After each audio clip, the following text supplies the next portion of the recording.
Here we go, ladies and gentlemen. This is I Love You Say It Back. It's the podcast. Let's talk a little sports on a Sunday. What do you say? Yes, sir.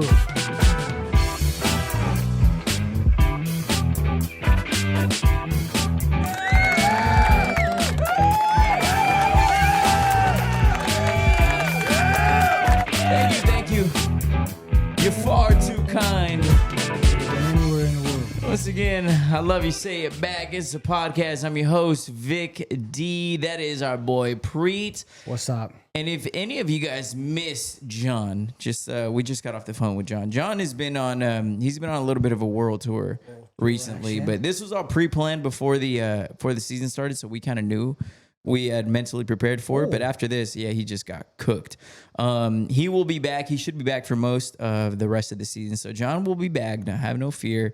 Our Cowboy representative will be back in studio sooner than later. But once again, before we get into our week 8, which halfway through the season, just about, kind of makes me sad, kind of makes me a little anxious and nervous.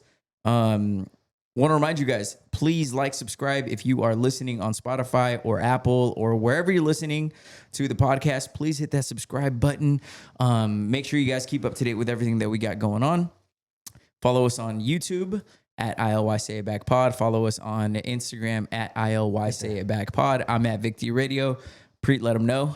Pre_sing13. And John has got a zesty. He's got an undercover zesty name. What is it like? XX. It's like Zesty John something, but yeah, he'll be back in studio. But freaky ass John 1 2 3. Yeah, freaky Cowboy fan. 69, 6'7". Dak top 10. Actually, he can actually say that. Yeah, I don't know about Gino. Who the fuck would say some shit like that? But anyways, let's get into our Week 8 NFL games. So this is the first time we're watching Sunday Night Football. We're recording early today, which I'm actually, so far so good. I like it. I like it too, yeah. I like it a lot, and I think we're going to start doing and recording this. Go, Tucker. Unless Tucker. Is that Tucker Kraft? Yes, go. No, it's not. He's 85, right? Yeah, he is. I can't see that far, but thanks. Yes. Tucker Kraft. This is the first time we're actually watching. We got the computer. It does look like him. He looks like some Oildale corn-fed. Yep, it is, baby. He's going to give me that W. So it'll be fun. It'll be a fun element because you've never watched us react or listen to us react as the games are happening. And it just so happens to be that the Steelers are playing the Cheeseheads, the Green Bay Packers. Sunday Night Football. It is the first quarter. I made my prediction. If you haven't been following us on socials, made the prediction. The Steelers are not going to lose tonight. I know the score is 7-3 right now. There's a minute left in the first quarter, and nothing about this scares me. Nothing about this worries me. Nothing. I've seen this game. Much like I call their losses, I can call their wins, and they're not going to be ugly. It's not going to be a blowout, but it is going to be a Steeler win. So I'm not even worried about it. I'm surprised you. Bet your house. You're this confident. Look at me. I'm saying it. I'm just telling you, it's just going to happen. It's usually inevitable. When you put the kids on it, it's Yeah, put the kids, put the mortgage, put the car, put everything on it. You're like one and one for the kids on the line, or? Yeah, 1-1. The first one was bullshit, but we don't need to talk about that first one. Yeah. It's a what have you done for me lately league, and what have I done for you lately is I let you double your kids. And your mortgage. Now you got 4. Let's get into our Thursday Night Football game. We'll keep you updated on this Sunday Night Football game as we go on the time that we're in here. But Thursday Night Football, I'll be honest, it's week 8. And if I were to rank the NFL slate this week, I would say on a scale of 1 to 10, what would you give it? It was ass. Yeah, like a 3. Yeah, how would you rate? This has got to be one of the worst weeks for... And don't get me wrong, there was some upsets and there was things like that, but none of the upsets are oh my gosh, this is big division-changing wins or losses or anything like that. So I would rank it, I was going to say more like a 4 or 5, 4.5, something like that. But yeah, 3, I'm not going to argue. I'm not going to tell you that it's that much better. We'll start with the Vikings and the Chargers. Thursday Night Football, Vikings 10, Chargers 37. The Chargers came out. They kind of handled business the way that they should have. The Vikings just continue to prove that we can't really make any judgments without their starting quarterback, which is interesting because it only gets more interesting because of the fact that we're not sure what the hell is going on with J.J. McCarthy. And Carson Wentz looks horrible. He looks injured, and they still had him as a third string quarterback, but now he's a starter for next week. So it just shows you like, what are they seeing in practice that they don't like? They were like, we're not going to throw him over, you know? JJ, yeah. I don't know. I mean, either he's more injured than they're saying, but he's on the sideline jumping around and, moving around well. So, or they're obviously not punting this season. I don't think so, right? Not yet. No, not yet. So it's a weird situation. I was never a big believer of JJ. No, I don't think anyone on the podcast was. I don't know if they're finally seeing it. Like, all right, maybe he's not. Damn, we kind of fucked. But they got they got too much talent to not go. You know what I mean? Absolutely, they're definitely in like win now mode. Yeah, offensively and defensively. So that is supposed to be their win now quarterback, JJ McCarthy, because he's on the rookie deal. So it's like you can load around him, and that was the plan. Yeah. But Chargers get back on track. They look like they won a game that they should have won because they're getting a little bit healthier. Yeah. And you can see what a healthy Chargers team looks like. 37-10. We don't need to get into it too much more other than Carson Wentz looks injured, and now the coach is catching some heat for leaving him out there. And I lost the Vikings plus 14.5 bullshit. But anyways, moving on. Another, it seems like meaningless, insignificant game, but pisses me off so bad. A survivor killer. Dolphins. Oh, this got you. 34. Yeah, eliminated me. Dolphins 34. Falcons 10. Yes.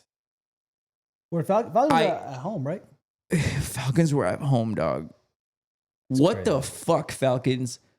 Like, what the actual F is going on, dude?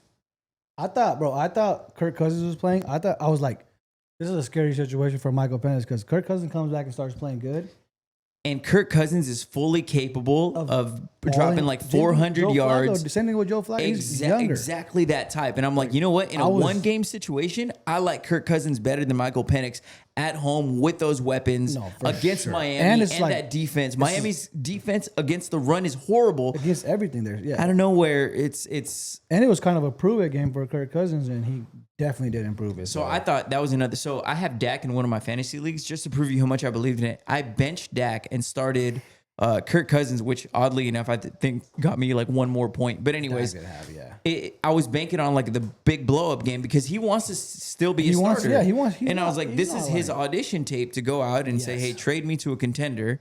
Maybe even like the Bengals would have been an option, but now he puts out. It's like, well, okay, either you're going to get traded and your value is going to be ass, or you're not getting traded because it's just not going to be worth it for the Falcons. No, he proved the coach is right for benching him. So I thought it was same. I mean, I've been out of the survivor pool for a couple of weeks now, but I for sure, if this would have been one of the games, I would, if it was an option, I would have picked because at home. You're coming off of a big. Oh, they didn't have Drake London though, but it doesn't matter. Yeah, they should have been Miami with the four stringers. Yeah. Miami's literally like wanting to. They're like, hey, let's just go lose and get this over with. So everything said that. So when you do survivor pool, you have to be very picky about. It's not like you're not picking the better team. You often have to look at situations. You have to look much more. You have to look deeper than just like, oh, this team's better than that. No. You can't look at the biggest spread. The NFL is like weird like that, but. So the Falcons lost to the 49ers last week and coming off a loss, and they are not a good team on the road, but when they're back home, they're really, really good. Yeah, the Dolphins have looked like they have given up. And Bijan Robinson, could we say top two? Maybe if he's not the best running back in the league, top two, top three, against the worst run defense. This is where you start to get into, is the league rigged? Because I was looking at his numbers. He had like, 30-something rushing yards? Like, what are we doing? Are you talking about the best running back versus the worst defense, and that's all you're going to give me? That's La Cosa Nostra. Yeah. No, ass. No. Let's go. I told you. I was never worried. Chip shot. No, yeah, now BJ. You know, it's crazy what Bijan is. BJ's. I said BJ. But Bijan is they had his over under for his receiving and rushing yards, the highest. I don't know if ever or last like 20 years since Christian McCaffrey by like 1 year. It was like 136.5. No, that was Jonathan Taylor. Minus 380 to score a touchdown. No. I'm talking about like Bijan's rushing and receiving yards combined. Oh, gotcha. It was like the highest has been since CMC, like second highest ever behind CMC like a couple years ago. But he comes out, obviously it's hard to take that, but right after they announced that, he comes out and puts up like 40 total yards. That's when you start to get into the Costa Nostra. Like Yeah. that was all. Like if we're talking about we can talk about a weak ass NFL slate, or we could talk about this fucking La Cosa Nostra. If you are unfamiliar, if you're a degenerate like your boys over here, you know exactly what we're talking about. The NBA investigation with the FBI. They basically were. They got Chauncey Billups and Terry Rozier, amongst other people. Those are just the two big names that they went after in the papers, the big like headline grabbers. But essentially they were saying that they were working along. So the La Cosa Nostra is an Italian mob that is infamous going back to fucking years and years. And this shit goes back years and decades. Hundreds of years, yeah. They've been around forever. The mob stuff, the gambling stuff is so old, and people just want to pretend like, this is unbelievable. It's only because they've legalized it with sports gambling recently that everyone wants to be like. But here's the thing. So they said Chauncey Billups was running illegal poker operations, and they were fixing games of poker and all kinds of crazy stuff that goes beyond the time that we have to explain here. But then Terry Rozier was an NBA player that is active, and then they have the videos. Oh my God. It's absolutely ridiculous. The videos where he's like turning the ball over and he's like, "Oh, come on, man!" Like putting it between. All of a sudden you can't. Yeah, all of a sudden you can't cross the ball between your legs. You're an NBA player. Get the hell out of here. He's one of the better ones too. So. Yeah, he's pretty nice. And but yeah, it's unbelievable. But it just goes to prove that you've never actually lost a parlay. You've never been wrong on a bet. It's just been fixed. When you win, it was it was all you're you. a genius. You saw lose, something. It's rigged. So we're all good. Everyone that's bets out there. Everybody's back to 100%. I need my bookie to give me all my money back on those Terry Rozier. By the way, if you're betting Terry Rozier, that should be the first red flag. I probably bet on him a couple times in my life. I need to see your slips. I'll be like, this motherfucker. I probably had the over in that game where he was running around like a doofus out there. Terry Rozier over, what was he? His over under can't be more than like 14 points. If you haven't seen the video of him doing it, just imagine Ken at the club. Shooting and missing. Come on. Come on, man. Another one. He made a couple shots. Come on, Papa. But yeah, Terry Rozier video. The video is hilarious, knowing what you know now, and then you're like, this is pathetic. Bro, it's airballing threes and so many. I mean, they caught Jonte Porter, Michael Porter Jr.'s brother a couple years ago. Yep. And you can tell which games they're like, all right. Well, the way that they try to be sneaky about it by saying like, okay, like bet the under and come on, DK. Bet the under and I'm going to like fake an injury. So it's like, okay, if the over under was 13.5, he's going to score 4 to 6 points and then pretend to get an injury. And then it's like, oh, here comes all the unders. Crazy what we're talking about is you can just get into foul trouble whenever you can foul whenever you want in basketball. It's 5, you know what I mean? Yeah, so, you get, and then the coach will take you out automatically if you get two quick ones. Yeah, and that's today they were talking about Anthony Edwards. He played 3 minutes and had hamstring tightness and sat out the rest of the game. That's hilarious. Now everything that I'm going to look at is freaking just through the eyes of like La Cosa Nostra. I'm like, yep, that was La Cosa Nostra. Oh my gosh, another 50 yard. That's another 5 points, baby. Give me that all day. I love it. I love the way Green this Bay is 7, shaping up. I love it. So, by the way, update on this: Green Bay 7, Pittsburgh 6, 12 minutes in the second quarter. Let's move on to the next game. Bears. We're gonna go through these through some of these football games pretty quick, just because kind of insignificant, kind of a boring bad week. But that's why the whole Costa Nostra stuff was so fascinating. Rigging NFL games, and I love the whole mobster thing. It's a throwback. Sick. It feels awesome. Bears 16, Ravens 30.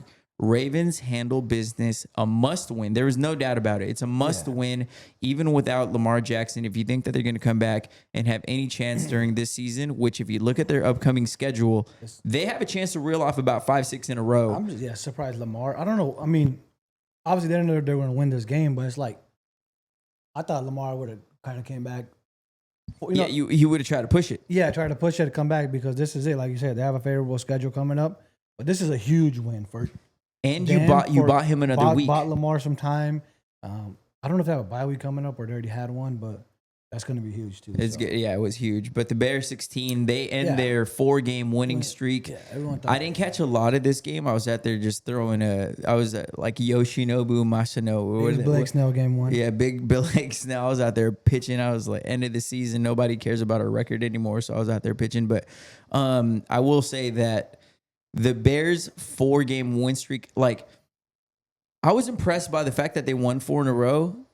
But it was more, it wasn't even the wins and the losses that I was looking at. It was more like, are they doing the right things as far as like, I love that they established the run game. I love that their O-line was starting to kind of mesh a little bit better.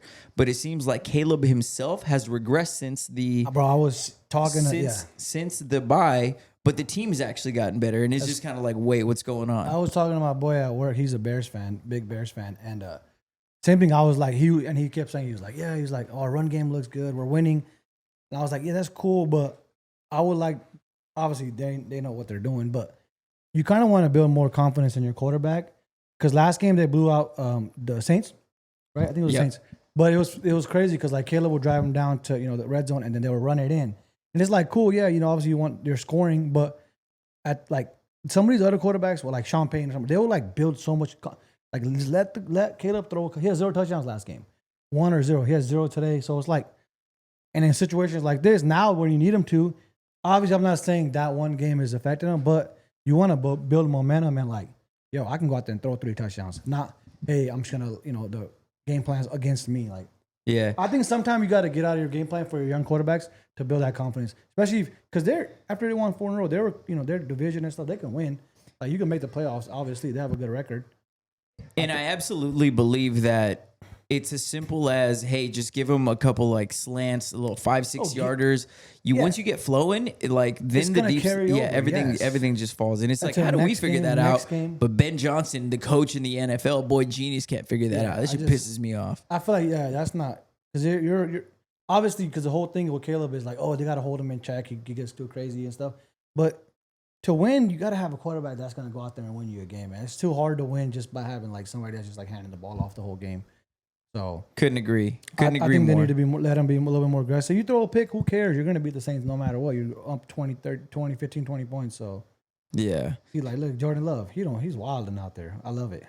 There we go. Black. Keep throwing it. Romeo Dobbs, big guys. You'll never mistake who Romeo Dobbs is on the field. He's the guy with the big fucking padded helmet. He's wearing a diaper on his helmet. Oh no.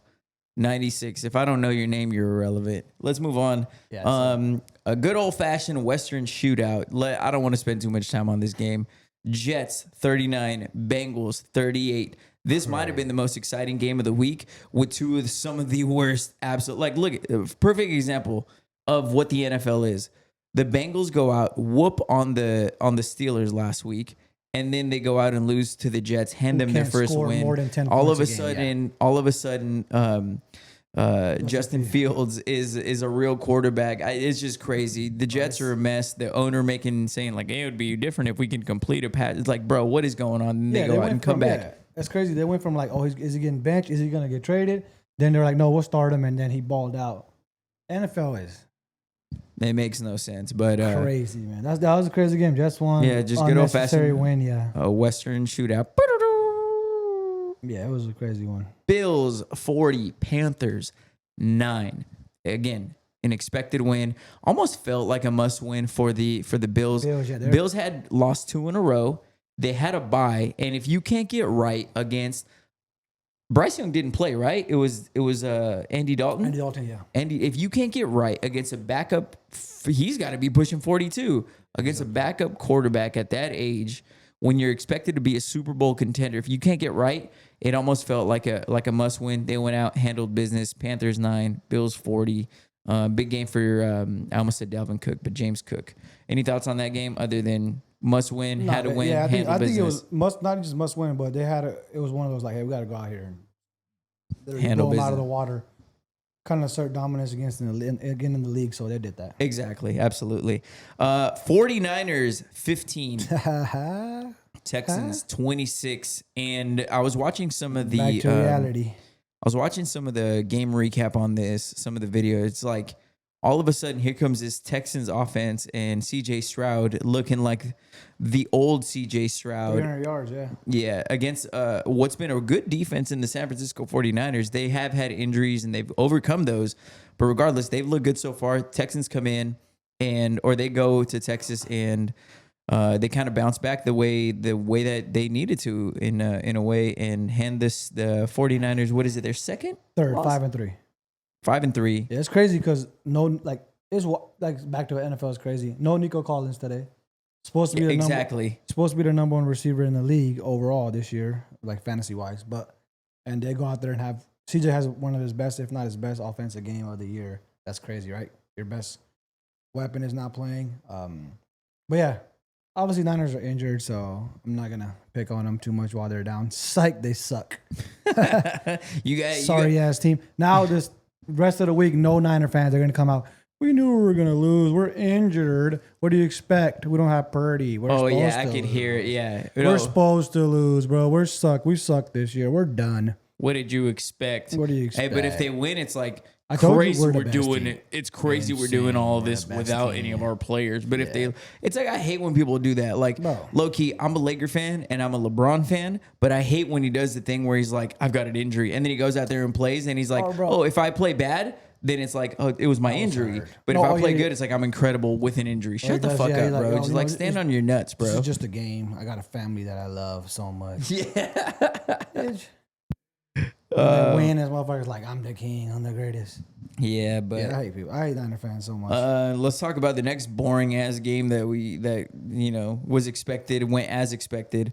Patriots 32, Browns 13. Miles Garrett puts up historic sack numbers. And roughing the passer or holding?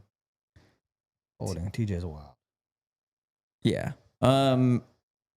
Miles Garrett puts up historic numbers as for sacks. Yeah, I think he had like 5. He had 5 sacks. They get blown out of the water, and he is looking pissed. He's throwing his helmet on the sidelines. But you know what? He's looking for Mason Rudolph out there somewhere? For real. Like, hey, brother, he's not this week. But I will say, it's got to be frustrating as a great player. I think he's one of the top 5 players in the league right now. Overall, yeah. I think but at the same time, bro, you said, I want to be out of here. I want to be out of here. Okay, well then fantastic. But then you said, then they offered you that. They backed up the fucking Brinks truck and you said, you know what? It's not that bad here. Yeah. Well, this is exactly what's going to happen when you accept the money on a shitty ass franchise. No, I don't. You're the Lamborghini in a trailer park home. Yeah. And then you're getting mad that things aren't looking beautiful and peachy. No, you guys aren't winning. Nowadays, you can't feel bad for players anymore because they have so much freedom to do whatever they want. So chose that. It's crazy though. Like that little 2 weeks where they signed the contract, they're like, "Yeah, I'm here to stay. I love Cleveland. I want to retire here." And then they start playing bad, and now they're just like, they feel sorry. They want us to feel sorry for them. It's like, bro, you could go anywhere nowadays. You can ask for a trade and get traded next week. What's crazy is that he did ask for a trade. He said, I'm done here. I want to win, blah, blah, blah. And then they said, you gotta stand how on about it. a record-breaking contract? Then he said, you know what? Cleveland is where we're going to rebuild. Yeah. This is what you get, man. Cleveland, it's not like this is new. It's not like it's the Packers having a down year or some steady franchise that's like, no. You know what you were doing, so that's enough of that talk because the Patriots continue rolling. Drake May continues to look good. He looks good. Let's move on. Giants 20, Eagles 38. The Eagles get their lick back on the Giants. Saquon goes off. He goes crazy, but he gets hurt. On the other side, Cam Scatterbo, I don't know if he was having a good game or not, but I do know that he had he might be done for the rest of the year type of injury. Either for sure dislocated, he might have tore some stuff in his foot. So he wasn't having a good game. He had 3 carries for 12 yards and 1 catch he had a touchdown though. But I mean, it doesn't matter. It's not gonna. That's not gonna. It's not like, we lost Cam Scott, but we're gonna lose this. You're gonna lose. Anyway. What's funny is that like I felt bad after he got hurt, and I was like, damn, I was just shitting on this, but I'm like, they're fucking corny. It's like quit the fucking act. We crayons. I like turtles. Fucking Cam Scatterbo's scrub ass. Almost that's not Tucker Craft. The Steelers are playing offense now, baby. Yeah, because you guys keep wearing the other team's jerseys. By the way, let's address this. These Steeler jerseys they're not good, man. So imagine this with shit on it. Yeah. I mean, literally, it's got a X with a. It's got to be brown. They anyways, get worse and worse every year. You guys try to do this all the time. The Bumblebee ones. Yeah, and we're doing it when everybody's watching on Sunday Night Football. Get the fuck out of here. It's always Aaron Rodgers, too, that he gets stuck with that bullshit. Remember that he did it with the Packers? Those doo-doo brown ones? And Aaron Rodgers looks goofy with that helmet. He looks so stupid in that helmet. But anyways, the Eagles win. They get back on track. They get their lick back. 38 points. Offense looks good. No AJ Brown. Saquon went crazy, and it feels like they're fine. They've solved some of the issues. We'll see how the rest of the season continues to go. As expected, this was going to be my second Survivor pick. Of course, I didn't go with it because this one would have been too easy. Bucks 23, Saints 3. You know why I steered away? I was like, this is the classic NFL bullshit division game. Only -3, yeah. Yeah. Or like, why is the spread so small? And no, it would have covered easily.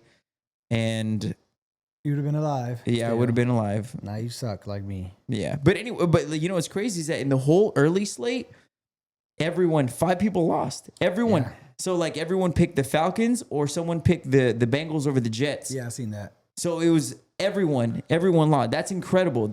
Usually in Survivor, there's a week like this. It just took a lot longer for us to get there, but it's inevitable, man. It's always going to happen. It's always going to be the NFL. And it wasn't even. I mean, it was an upset, but I can see why everyone would take the Falcons there. Situational betting is where it's at. It's just random, man. NFL is the hardest thing to bet on. I always say that. We bet on pretty much every sport, especially Japanese baseball. Oh my gosh. But Japanese croquet. I got Yoshi. Japanese ping pong at Tuesday at 3 a.m. I actually got before I go on a run. I'm like, hey, this will be settled in 45 minutes. Japanese cornhole right now. I got the Wong Dong cornholes. Cornholes. But yeah, not much to take away from that game. Expected. Titans 14, Colts 38. Colts are starting to look scary, man. And you know what? I'm more impressed with these games with the Titans or the Colts because it's easy to not you win the games and you dominate the games that you're supposed to because it's so easy to overlook the shitty teams, right? Where it's like, okay, if I got the Rams if I got the Eagles coming up, you know you're going to lock in for that week. You know you're going to be focused and you know you're going to be motivated. But what about the week when you get the worst team in the league and that's where you get the chance for the upsets? And when they're handling and blowing these teams out, to me, that's a sign of a good, locked-in, well-coached team.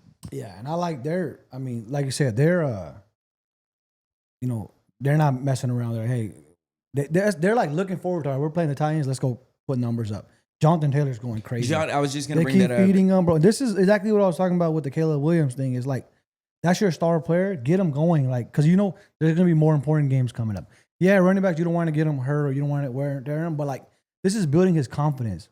Because they're getting the ball out, on screens. They're not just running them down the middle, but you're making your star player happy, and you're getting them going, and he balls out. And then when they need him to ball out against like good teams, close games, he still does it because he's going from these games where he's like, all right, hey, my coaching staff believes in me. Like we ran the couple plays they ran this game that were unnecessary. He scored. That's going to come back around in the important game, and he's going to do it again. So absolutely, they do look scary. I mean.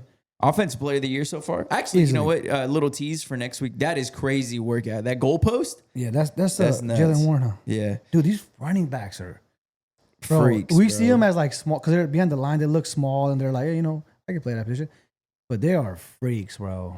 Yeah, NFL players in general are just insane. So, But yeah, okay. Can you give me the final score on the Cowboys game? Because when we started recording, the game wasn't necessarily over. Call John and find out. Hey, John, how did it go? Cowboys 24, Broncos 44. Yeah, buddy. I mean, that game was just. Could we call that the belt to ass game of the week? That's the belt to ass, man. I wish John was here to do the belt to ass. And do you think he'd belt to ass his own team? He has to, right? I mean, hey, if you want to keep the integrity of the podcast. Sometimes you got it. Yeah. I would love to hear his sad ass be like, and the belt to ass game of the week. Because he comes out with so much energy. He's like, belt to ass game of the week. It's like, hey, John, it looks like the belt to ass was you. The Cowboys. He's going to be like, but really, who cares belt to ass? I mean, loss is a loss. It doesn't count as 2 losses. So who really cares? Cowboys got absolutely dominated to the point where they were throwing garbage time touchdowns with their backup players. Yeah, and Dak's out. Yeah, he was done. The Ford. Cowboys. You know what? I don't take away too much. This was expected. That's a top defense. The offense for the Cowboys did not look good, but it's also you're playing one of the best defenses. This was a good test, but also I didn't expect them to win either because you just know that the Cowboys' ass is so bad, and they lost one of their best players. Who was it? Is it Bland? Yeah, Darren Bland. Oh, he got hurt? Yeah, I don't think he played. Is it Deron Bland? I think he went to Fresno State. No, he played. Deron Bland played. Oh, did he? He's a corner, yeah. He just got cooked. My bad. They all got cooked. But yeah, Cowboys, no. Yeah, I mean, you can't expect, everybody knows Cowboys, for them to win, they got to win in shootouts. It's hard for the offense to play, put up 40 points a game for 18 games straight, 17 games straight. So some of these games are going to be expected. I don't know if it's going to be this crazy, but nobody's surprised that they give up 44 points. Their defense sucks. It's hard. It's hard to ask Dak and them to put up 40 a game. Nobody can do that. Yeah, so that's true. Only thing I like from the Cowboys, they always do it, but I like that they're keeping their even Pickens and Lamb both had 10 targets today and 7 catches. They're always beating those guys, so that's pretty cool. Yeah, I mean for fantasy they're great. Yeah, I appreciate them. Rest of the season, I got Dak, I got Pickens in my starting lineups in fantasy, but for sure. Cowboys 3-3, getting a little scary. Yep. All right, let's go ahead and actually, can we talk about this? Because look, we were talking about this before we started the podcast. I didn't write it down. Another 50-yarder, bro. It's not a 50-yarder. It's a 48, bro. Come on. Of all time. Is he gonna make this 48? Because if he makes this, we have to talk about kick. Yes, right down the pipe. Chris Boswell. Can we put some respect on my man's name? Chris Boswell deserves to be. They don't talk about him up there with the elite kickers, but he absolutely is, and he's been doing it for a very long time, and he's so accurate and so good. But let's talk about kickers real quick because this slate was ass. So we kind of moved through that quick. Yeah, we're done. Yeah, we have to do our predictions, but I want to talk about this before we get into those predictions. Let's talk about NFL kickers. Bro, it's crazy. They all jumped on steroids simultaneously. It's always the league agreed, said, you know what? We're going to let one player, the scrubbiest little players. We'll do it. I said, we'll do it live. Fuck it, we'll do it live. Yeah, it used to be that a 55-yarder would be one that you're like, hey, bring out the punter, that old school mentality. Now 55-yarder is not even a thought. It's like, okay, bring him out. Brandon Aubrey's leading charge in this. He's anything over 60 yards. Remember, it was crazy. It was a 60-yarder. They would change it'll be like a breaking news. They're about to kick a 60-yarder. Let me tune into this game for this 60-yarder. Red Zone would cut out to whatever game was going on to go show you look, folks, look at this. A freak show coming out on the field to kick a 60-yarder. Yeah. And now it's not even a thought. You just go out there and you kick it. And it's not just one guy doing it. It's every single guy. It's not like they brought in new kickers, from Japan. Yeah. Like the Dodgers do. But it's the same guys. I wonder if they're like, damn, we should have been doing this for years. Exactly, because they're doing it in practice. They're doing it in practice, and even when they do it in the game, they would kick let's say a long what used to be considered a long one would be 54, 55. Be unbelievable. He kicked the 55 and it'd clear it by Boswell 10 yards. Kicked a 52-yarder and it cleared by 8-9 yards. So then you start thinking to yourself, you're like, okay, why don't if we're clearing it by this much, why aren't we just kicking him? So bro, I think it's always been there because remember, I don't know if people watch the pregame and stuff. We watch all that stuff, but they'll be like, oh yeah, Boswell was kicking 70-yarders in practice or 70 yards, and they'll show them kicking it from up. And it's just do it in the game. I don't know. I think it's cool. I think it's awesome. I think they're hey, because I think they were just so worried about putting a defense out there, in a bad field position. It's you're 2.5 first downs away from being in field goal range if you got Brandon Aubrey. Who kicked the kickers are nuts, man, and they all they all. It used to be you got to get to the 30-yard line because before it was all right, a comfortable field goal to win it would be 45 yards, 48 yards. 50 was like, oh man, do we just This go for guy's it? nuts are huge. Yeah, he's, do we he's going just for go a 50. for it? Now it's like, let's just get there and hit the 50-yard. Just take it. They're already, this game already has like, what, Boswell already kicked like 3 50-yard. They didn't score on you. Yeah, Boswell is not even at half, and he is there. He's already at like 14 points in fantasy. He has 2 50-yard field goals and a 48-yarder. Yeah. And they've been, they cleared it over 10, 15 yards, 10 yards every time. So I love this. I was projected big time to lose in this in my fantasy league. I started Kirk Cousins just so you get an idea, and came back and won that game. So I just need your boy's happy. them to do a wildcat to Tucker Craft. I needed him to get it, throw it in the air, and then Tucker Craft to go and catch it. Wildcat is wild. No one said Wildcat when you're referring to NFL. And fucking like since the Dolphins were doing it with It's what was Wildcat, it? right? Yeah. Yeah, Wildcat. It sounds weird, Yeah, that's so ancient. What was it? Who was the running back? It was like Ronnie something, or Ronnie Brown.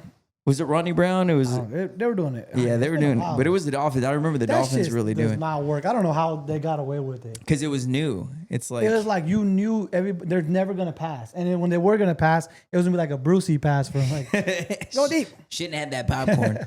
But yeah, so week NFL, NFL week 8. A lot of middle. teams on bye. Next week, I want to give you, this is what we call a little tease in the business. We're going to be doing our mid-season, where John is going to be back in the studio. We're going to be doing our mid-season one recap of what, kind of like the predictions that we made at the beginning of the year and where we stand on them now. And then just kind of like we thought at the beginning of the year these teams would be in the Super Bowl. Now that we've seen half the season, who are we picking now after we've seen it? Because, injuries and teams overachieving, underachieving, all that stuff. We might do a Team Mulligan here. Yeah, Mulligan. But yeah, so that's going to be exciting. So let's get into our Monday Night Football. We have to do the actual recount because I know I took the lead by 1 last week. John is in second place. I do know that. And the other thing that I know is that one of us is just way behind. He's making it sound crazy. Which, by the way, it's worse than that. we added the Sunday night game to the. We're gonna be cut that. Yeah, I know. We're gonna be, and that's Tucker Craft, baby. Shit. We're gonna be adding the Sunday night game to make it a little bit more fair, to give you a shot, really. No. And you're the only one who has the. Oh, he didn't catch it. You're the only one who has the Packers tonight. Me and John both have the Steelers, which is a great sign. Honestly, I'll be totally honest with you. It's a great sign. Makes me feel great about our pick. And look, I told you when we started the podcast, Steelers were losing 7-3. No, you don't. No, you don't. It's on the other side. Kick a field goal. So let's get into our Monday Night Football. I will say I am so happy that there's only one Monday Night Football game. Yeah. 2 Monday Night Football games is just the pits, bro. We already told them our predictions for Sunday nights. Yeah. Yeah, we already did. We already added that in there. Steelers, I got the Green Bay Packers. Yeah. Go Pack, go. Please go. But who do you got Monday Night Football? Commanders at Chiefs. And I'm going to keep it simple. The Chiefs are, if you're new to sports gambling or understanding spreads and lines, the Chiefs are predicted to win by 11 points. So that means not only... If you want to bet on the Chiefs to win, not only do they have to win, but they have to win by more than 11 points for you to get less than the money that you bet in, right? It's crazy. Yeah, it's minus 110 or something. Yeah, it's minus 110, 11.5, but that's how much they're favored by. So I think we're all kind of on the same boat here. I think Commanders got too many. Obviously, got injuries. Injuries are big. That's Jaden huge. Daniels not playing. I feel like this week is like a trend where the backup quarterbacks just get destroyed. So... Chiefs. I think Chiefs won that game. Yeah, it's been cute where Carson Wentz had a couple good games, and Marcus Mariota had a couple good games, but it's back to everybody reality. comes back to reality. So I'm on the Chiefs, Preet's on the Chiefs, John's on the Chiefs. We're gonna keep it short and sweet. I'm glad that there's only one Monday Night Football game. Shout out La Cosa Nostra for keeping the mobster vibe going. Ooh, Commanders Big win. fan. Oh my gosh. That's how we're going to look at everything. We're like, yeah, NFL, yeah, the Dolphins beat them. Yeah, that's La Cosa Nostra. That's the mob. That's the Italian mob that is in sports gambling. So if anything weird happens, it's like, I wasn't wrong. It's just the Italian mob. We're talking about the headsets that the coaches wear. They're not communicating with the players or with the other coaches. They got Tony back there saying, hey, Throw the flag. Throw the fucking flag. Hey, throw a little flea flicker. Hey, boss, it didn't work. Throw the flag. Throw the flag. Yeah, they're fully in control of everything. Holding. But yeah, thank you guys so much for joining us.